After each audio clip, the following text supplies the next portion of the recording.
এটা আমাদের একটা এলাকার প্রতিষ্ঠান, একটা সুন্দর প্রতিষ্ঠিত প্রতিষ্ঠান যদি বন্ধ হয়ে যায়, সবার আগে আমাদেরকে আল্লাহর কাছে জবাবদিহিতা করতে হবে। সবার, আমাদের এলাকার মানুষ হিসেবে সবার আমাদের এটার জন্য পাপ হবে। যেই কারণে উনি নিজেই এই সবাইকে, আমরা ছোট মানুষ হইলেও আমাদেরকেও কল দিয়ে বলছে এই জিনিসটা বন্ধ হয়ে যাচ্ছে, এটা চালু করার উদ্যোগ নেওয়া দরকার, সবাই মিলে বসে একটু আলোচনা করা দরকার। তো আমাদের সম্মানিত আলোচকবৃন্দ যারা আছেন, এই প্রতিষ্ঠানটা একেবারে এখন শেষ অবস্থায় বন্ধ হয়ে যাবে। তো কিভাবে কি করলে প্রতিষ্ঠানটা চালু করা যাবে, আমরা সবাই একসাথে হয়ে একটা কমিটি করে সহযোগিতা করে কিভাবে প্রতিষ্ঠানটা চালু করা যায় সেই ব্যবস্থা করব। আজকের যিনি প্রোগ্রামের মূল আয়োজক, যিনি সবার কাছে কল দিয়ে সহযোগিতা করে আজকের এই প্রোগ্রামের আয়োজন করছেন, আমরা তার মুখ থেকে ওনার পরিকল্পনা এবং কিভাবে স্কুলটা সাজানো যায় এই পরিকল্পনা সম্পর্কে শুনবো। সম্মানিত অতিথিবৃন্দ, কথা বলবেন আমাদের আজকের প্রোগ্রামের সম্মানিত আয়োজক, মাদ্রাসা আবু হুরায়রা পরিচালনা কমিটির সম্মানিত সভাপতি জনাব সৈয়দ হোসেন সাহেব। আউযু বিল্লাহি মিনাশ শাইতানির রাজিম, বিসমিল্লাহির রহমানির রহিম। সম্মানিত উপস্থিতি, আমার দেশবাসী ভাই ও বন্ধুগণ, আসসালামু আলাইকুম রহমতুল্লাহি ওয়া বারাকাতুহু। আপনারা সবাই জানেন, দীর্ঘ 5-7 বছর আগে আমার বড় ভাই ভুল করে হোক বা জেনে শুনে হোক আমাদের এমপি সাহেব, এমপি মহোদয় নদভী সাহেবকে একটা হাই স্কুল করার জন্য উনি ভূমি দিবে বলছে এবং জায়গাও দখল দিয়ে দিছে। ওনারা স্কুলটা ফাঁকা করানোর কথা ছিল, করে নাই। এমনকি আমার বড় ভাই আমাকে সহ, আমার চাচাতো ভাই মুসা, আমার চাচাতো ভাই হাবি, ইনুস, আরও কয়েকজনকে নিয়ে সেলিম চেয়ারম্যানের বাসায় গেছে স্কুলটা করার জন্য, অনুরোধ করার জন্য। উনি এই সুযোগে কী করছে, একটা লম্বা লিস্ট করছে। লম্বা লিস্ট করে বিভিন্ন জনকে টেলিফোন করে প্রায় 1 কোটি টাকার মতো ওয়াদা নিয়ে ফেলছে। এখন ওয়াদা নিছে, ওই টাকা কী করছে না করছে আমরা জানি না। আমার মনে হয় ওই টাকা এখানে বিন্দুমাত্র আসে নাই। যদি ওই টাকার 50% যদি এখানে আসতো, তাহলে অন্ততপক্ষে মানে 4-5টা রুম দাঁড়ানো হয়ে যেত এবং শিক্ষকের বেতনের অভাব থাকতো না। এখন ওদিকে আর না গিয়া, আপনারা তো জানেন গত সরকারে জীবনে কী করছে না করছে, ওদিকে আমরা যাচ্ছি না। এখন স্কুলটা বন্ধ হয়ে যাচ্ছে। স্কুলটা আবু হুরায়রা মাদ্রাসার মতো একটা আমভাবে কমিটি করে কিভাবে জনগণ থেকে যে যতটুকু পারে 100 থেকে 500-5000 টাকা চাঁদা ধার্য করে মাসিক একটা লোক দিয়া চাঁদাগুলি উঠাইয়া, শিক্ষক ভালো মানের রাখি প্রতিষ্ঠানটা আবার চালু করলে আমার মনে হয় ভালো হবে। যেহেতু আমাদের মাদ্রাসার জমিনে, মাদ্রাসা এত বড় একটা ইউনিয়ন, অথচ দেওদিঘি হাই স্কুল আছে এউসি এর মধ্যে, বর্তমানে 3টা হাই স্কুল। আমাদের পূর্বে সোনাকানিয়া, ওখানে প্রায় 2-3টা হাই স্কুল। আমাদের মাদ্রাসা ইউনিয়নে একটা হাই স্কুল নেই। সেহেতু আপনারা এখানে বাইরে থেকে কেউ আসি আমাদেরকে হাই স্কুল করে দেবে না। আমরা মাদ্রাসার জনগণ, মাদ্রাসার খেয়ে দিয়ে আমরা বড় হয়েছি, মাদ্রাসায় আমাদের জন্ম। আমাদের এই চেষ্টা করতে হবে এই প্রতিষ্ঠান কীভাবে উজ্জ্বল করা যায়। সেই ভিত্তিতে আমি মাদ্রাসা যুব উন্নয়ন কমিটি যেটা গঠিত হয়েছে তাদেরকে বলছি, আমরা এক সময় সমাজ কল্যাণ সংগঠন করেছিলাম সমাজের কিছু উন্নয়নমূলক কাজ করার জন্য। সেই বিধায় আমরা মাদ্রাসা আবু হুরায়রা ইনশাল্লাহ করেছিলাম। এটাই পর্যন্ত চালু আছে। এটা সুনাম দক্ষিণ চট্টগ্রামে অহরহ মানুষের মুখের মধ্যে এটার সুনাম বয়ে যাচ্ছে।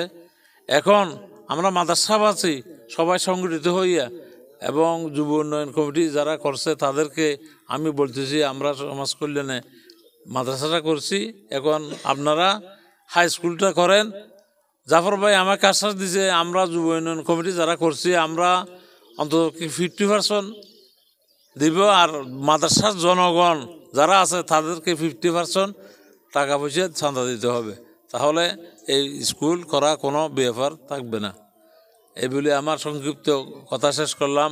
জাফর ভাই আসুক, জাফর ভাইয়ের সাথে পরামর্শ করে যেভাবে সুন্দর হয় সেইভাবে সবাই পরামর্শ করে এই শিক্ষা প্রতিষ্ঠানটা আবার কিভাবে উজ্জীবিত করা যায় সে চিন্তা সবাই করবেন।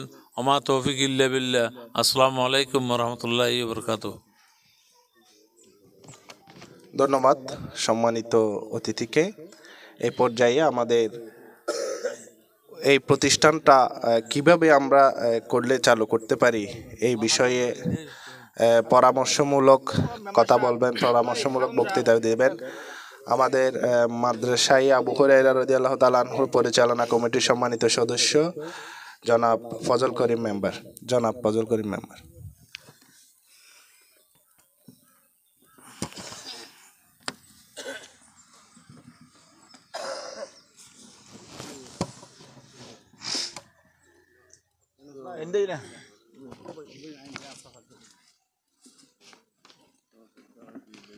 আউযু বিল্লাহি মিনাশ শাইতানির রাজিম। বিসমিল্লাহির রহমানির রহিম। মাদ্রাসা খলিল সফুরা আদর্শ উচ্চ বিদ্যালয়ের আজকের এই পুনরায়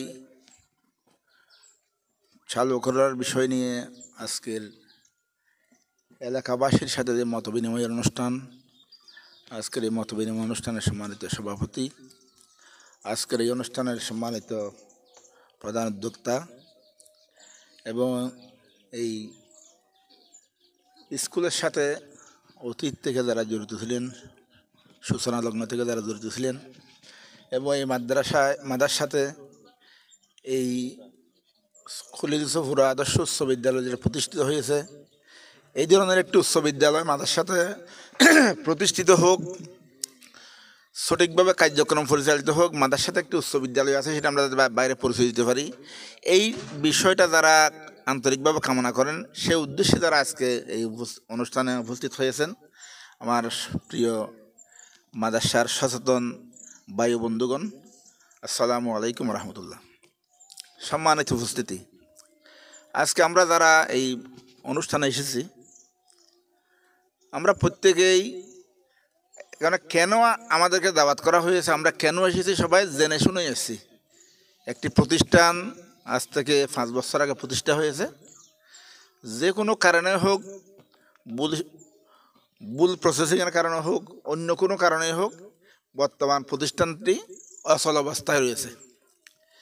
তা আমরা মাদ্রাসাবাসী একটি হাই স্কুলকে আমরা পরিচালনা করতে পারবো না, মাদ্রাসাবাসীর অর্থনৈতিক সামর্থ্য ওই পর্যায়ে পৌঁছায়। মাদ্রাসাবাসী 1978 সনে, তখন আমরাও ছোটো ছিলাম, আমরা প্রতিষ্ঠান করার বিষয়ে মাথা কামানোর যোগ্যতা আমাদের ছিল না, কিন্তু আমরা ওই সময়কালের সাক্ষী। আমরা 1978 সনে মাদ্রাসাবাসী আন্তরিকভাবে প্রচেষ্টা চালিয়ে মাদ্রাসা প্রাইমারি স্কুল যেটা আমরা দেখতে পাচ্ছি সেই স্কুলটা 1978 সনে প্রতিষ্ঠা করেছিল। যদিও ওই স্কুলে লেখাপড়া করার সুযোগ আমার হয়নি, যেহেতু লেখাপড়ার বয়স শেষ হয়ে গেছে, যদিও বা ছোটো ছিলাম। মাদ্রাসাবাসীর একান্ত প্রচেষ্টার কারণে, আন্তরিকতার কারণে, স্বতঃস্ফূর্ত অংশগ্রহণ কারণে যেই মাদ্রাসা প্রাইমারি স্কুলটা হয়েছে, সেই স্কুলটা আজ পর্যন্ত সুনামের সহিত মাদ্রাসাতে বিদ্যমান রয়েছে। সেই আমাদের এলাকায় একটি স্কুল আছে, 1978 সনের আগে আমাদের পরিচয় দেওয়ার সুযোগ ছিল না, কিন্তু আজকে আমরা পরিচয় দিচ্ছি আমাদের মাদ্রাসাতে প্রাইমারি স্কুল একটা আছে। কিন্তু দীর্ঘদিন ধরে আমাদের মাদ্রাসাতে একটা হাই স্কুল আছে, সেই পরিচয়টা দেওয়ার আমাদের সুযোগ ছিল না। এই উজিয়াতে বেশ কয়েকটা হাই স্কুল রয়েছে, সোনাকানিয়াতে হাই স্কুল রয়েছে, আমাদের পার্শ্ববর্তী পৌর এলাকায় তো অনেক আছেই, কিন্তু আমাদের মাদ্রাসা যদিও একটা সময় ছিল আমরা অর্থনৈতিকভাবে শিক্ষাগত যোগ্যতার দিক দিয়ে আমাদের এলাকাটা একটু পিছিয়ে ছিল, কি সেই পিছিয়ে থাকার অবস্থা আজকে নাই। আজকে আমাদের মাদ্রাসা 20 বছর 30 বছর আগে থেকে যদি আমরা পর্যালোচনা করি, মাদ্রাসা অনেক অগ্রসর হয়েছে বিভিন্ন দিক দিয়ে, শিক্ষা দীক্ষায় বলেন, অর্থনৈতিক অবস্থায় বলেন, সাংস্কৃতিক দিক দিয়ে বলেন, বিভিন্ন দিক দিয়ে মাদ্রাসা এগিয়ে গেছে। এই এগিয়ে যাওয়া অবস্থায় আমাদের সামনে একটা হাই স্কুল এভাবে পরিত্যক্ত অবস্থায় থাকবে, শিক্ষা কার্যক্রম বন্ধ হয়ে যাবে, সেটা আমাদের সহ্য করার মতো বিষয় নয়। যারা অতীতে এই স্কুলটা প্রতিষ্ঠা করেছেন, নিশ্চয় যারা এই স্কুলের জন্য জায়গা দিয়েছেন, স্কুল প্রতিষ্ঠার জন্য ভূমিকা রেখেছেন, তাদের মধ্যে হয়তো সৎ উদ্দেশ্য অবশ্যই ছিল, কিন্তু সৎ উদ্দেশ্যের পাশাপাশি অসৎ উদ্দেশ্যের কোনো ব্যক্তিও এখানে জড়িত থাকার কারণে হয়তো স্কুলটা যেভাবে 5 বছরের মধ্যে ফুটিয়ে ওঠার কথা ছিল সেভাবে ফুটিয়ে ওঠে নাই। অনেকেই কিন্তু চেষ্টা করেছেন প্রতিষ্ঠানটা কীভাবে টিকিয়ে রাখা যায়, কিন্তু যেভাবেই হোক 5টা বছর আমাদের সামনে থেকে চলে গিয়েছে। আমাদের এই মাদ্রাসাতে একটি হাই স্কুল যাতে আমরা যথাযথভাবে, মাদ্রাসা প্রাইমারি স্কুল যেভাবে অগ্রসর হয়েছে, মাদ্রাসায় আবু হুরাইরা যেভাবে প্রতিষ্ঠিত হয়েছে, অগ্রসর হয়েছে, সুনাম ছড়াচ্ছে সারা সাতকানিয়াতে, আমরা যদি মাদ্রাসার সচেতন জনগণ, আমরা মাদ্রাসার সর্বস্তরের মানুষ, ব্যবসায়ী, কর্মচারী, বিভিন্ন স্তরের মানুষ, আমরা যদি একটু চেষ্টা করি, আমরা যদি একটু আন্তরিকতার সহিত চেষ্টা করি, খলিল সফুরা আদর্শ উচ্চ বিদ্যালয় প্রাইমারি মাদ্রাসা প্রাইমারি স্কুল এবং আবু হুরাইরা মাদ্রাসার চাইতে আরও বেশি সুনামের সহিত এই প্রতিষ্ঠানকে আমরা তুলে ধরতে পারবো, প্রতিষ্ঠিত করতে পারবো, চালু রাখতে পারবো। আমি সম্মানিত উপস্থিত ভাইদের, যারা যে অবস্থানে, যার অবস্থান থেকে আপনারা নিশ্চয় এই স্কুলের প্রতি সহানুভূতি আপনাদের আছে বলে আপনারা আজকের এই অনুষ্ঠানে আপনারা হাজির হয়েছেন। যার যে অবস্থান আছে, প্রত্যেকের অর্থনৈতিক সামর্থ্য একরকম হবে না। কেউ আছে এই প্রতিষ্ঠানের জন্য 50,000 টাকা দিতে পারবে, কেউ আছে এই প্রতিষ্ঠানের জন্য 500 টাকা দিতেও তার খবর হয়ে যাবে, কিন্তু আমরা 50,000 টাকার ব্যক্তিকে যেমন আমরা এখানে একত্রিত করব, যার পক্ষে 500 টাকা দেওয়া সম্ভব তাকেও আমরা এখানে একত্রিত করে এই প্রতিষ্ঠানটা কিভাবে চালু করা যায় সেই বিষয়ে আমরা আরও গভীরভাবে চিন্তাভাবনা করব। আমি আজকের এই অনুষ্ঠানে যেহেতু আমাকে সম্মানিত আবু হুরাইরা মাদ্রাসা সম্মানিত সভাপতি সাহেব এই আজকের অনুষ্ঠানটার আয়োজন করেছেন, উনি একটু চিন্তাভাবনা করতেছেন। ওনারা দুই ভাই, আমি গতকালকে শুনতে পেলাম প্রায় 37 ঘন্টা জায়গা এই স্কুলের জন্য দিয়েছেন। তাহলে 1992 সনে আবু হুরাইরা মাদ্রাসা প্রতিষ্ঠা হয়েছিল 4 ঘন্টা জায়গার উপরে।